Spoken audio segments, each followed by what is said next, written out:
Welcome back, everyone, here to Bronx Sarks State. Got a very special video for you guys. We are going to be doing our Yankees 2023 trade deadline targets part 2. We're going to give you 6 more guys that we think are good fits for the Yankees and some players maybe the Yankees should go out and acquire at this year's deadline. So let's get right into it. Christian, who do we have up first? First up, we have Lars Nootbaar of the St. Louis Cardinals. Now, he's having a very solid season. He's hitting 266 with a 114 OPS plus in 42 games. If you want to say injuries are a concern, you can. This is his second time on the IL now this year, but he should be coming back soon. And he only played 108 games last year. However, if he's healthy, he's a really, really solid guy to have on your team. It's just his third season in the majors, so the Yankees would have control over him for a while. Is there a question if the Cardinals want to do this? Yeah. They're not playing great right now. They're in last place in a not great division. But do they want to give away a young guy like this? I know they have a lot of young prospects in their outfield, so that's kind of the reason why there are some rumors about Lars Nootbaar, but we don't know what their plans are for him. But look, if they do, I could definitely see the Yankees going after him, and I think it'd be a pretty good fit. Yeah, absolutely. I definitely think he is a good fit. It'd be interesting to see what the Yankees would have to give up. Obviously, the Yankees made a trade with the Cardinals last year, gave up Jordan Montgomery and got Harrison Bader. Up next, we got Shane Bieber. Now, Shane Bieber is an ace. He's one of the best pitchers in baseball. And once again, he's having a good season this year in 2023. He's 4-3 with a 3.57 ERA in 13 games. Pitched 80.2 innings, racked up 55 strikeouts, and posted a 1.28 WHIP.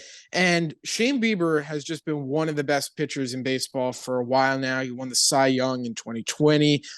He is 2 years of arbitration. He's an unrestricted free agent in 2025. He's making around $10 million this year.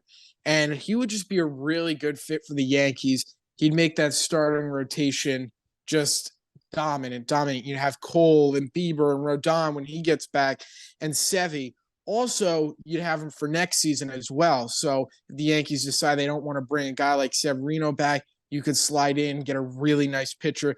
And a lot of MLB GMs around baseball do believe that the Guardians are going to deal Shane Bieber because the Guardians are a small market team. They can't really pay for him, can't give him that contract. So many GMs around the league think he will be dealt. The thing is, I feel like the Yankees could upgrade in other positions. Obviously, they do have a lot of starting pitchers on the IL, but I think the outfield would just be better. And I don't know if the Yankees would want to give up this much to get Shane Bieber, but he is a really, really good pitcher. He'd probably be really big in the playoffs, so definitely one you should keep an eye on. Yeah, I still don't know if the Guardians would do this because they could always just wait till next year's deadline to trade him, and they are very much in the race for the AL Central. So I don't know, but if they do, yeah, that would be the best rotation in baseball by far. At number 4, we have Corey Dickerson. He's a left fielder for the Washington Nationals. 16 games, he has a 273 average with a 123 OPS plus. He was injured for the first month of the season, but he's worked his way back. He's an 11-year veteran. He signed a 1-year contract. I'm sure the Nationals are looking for a team to trade him to. And I think I think the move would make sense. You wouldn't have to give up a lot. He signed like a $2 million contract, right? He's towards the end of his career. And I think he would kind of just be a consistent bat. He's not going to play great defense, but you'll feel comfortable enough with him out in left field. He's going to be able to put together at bats. Maybe he gets hot in Yankee Stadium. He's been in the league for a while. Yeah, I definitely do like a lot of things about bringing in Corey Dickerson. I mean, he's cheap. He's not going to cost much. You're not going to have to give up really anything to get him. You're going to bring him in here, short porch, Yankee Stadium. He's a veteran hitter. Maybe you get some of your guys back and he kind of slides into a bench role, or maybe just he stays out there in left field for the foreseeable future for the rest of the season. But he's cheap to get, and I certainly wouldn't mind bringing him in there as long as he keeps putting together good at bats and keeps performing well. But I definitely think he's definitely someone to keep your eye on just because he's that cheap. Next up, we got Lucas Giolito, starting pitcher for the White Sox. He's 28 years old. This year, he's 5-4 with a 3.75 ERA in 13 games. Pitched 74.1 innings, racked up 76 strikeouts, and posted a 1.20 WHIP. I feel like Giolito would be another good option for the Yankees. He's an unrestricted free agent in 2024, and he's making $10,400,000 here in 2023. The Yankees have a lot of injuries in their starting rotation. Nestor just went down. Rodon's still rehabbing on his way back. Obviously, there's a ton of injury concerns when it comes to Luis Severino, if he can stay in the field or not. You're bringing Lucas Giolito. He just strengthens that rotation, adds a lot more depth. And I feel like he's someone, middle of the rotation, could be really effective for the Yankees down the stretch. And the Yankees wouldn't have to worry too much about the possibility of another starter going down, because the way the Yankees are right now, if someone else goes down, it doesn't look good after that. So he would kind of strengthen that up. And he's having a good year, so wouldn't mind if the Yankees brought him in for sure. At number 2, we've Michael Conforto. He was one of the free agent targets, ended up going to the Giants. But he's having a really great season. Seems like he's pretty much back to his old self. In 51 games, he's hitting 250 with a 121 OPS plus.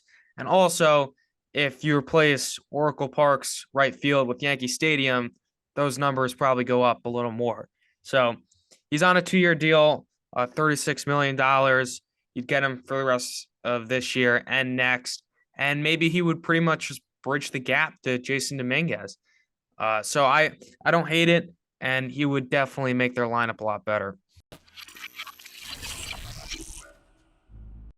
Up next at number 1, we got Jake Fraley, 28 years old, left fielder for the Cincinnati Reds. This season, 172 at bats. He has 7 home runs, 38 RBIs, 11 stolen bases, posted a 262 average, a 350 on base percentage, and a 780 OPS. He's making $740,000 this year. He's on pre-arb, and he has 3.5 years of control, not an unrestricted free agent until 2027. So if the Yankees brought this guy in, he could be the left fielder for the future. And, maybe, I don't know if they re-sign Bader or wherever they're going to put Dominguez. I don't know. They'll have to figure it out.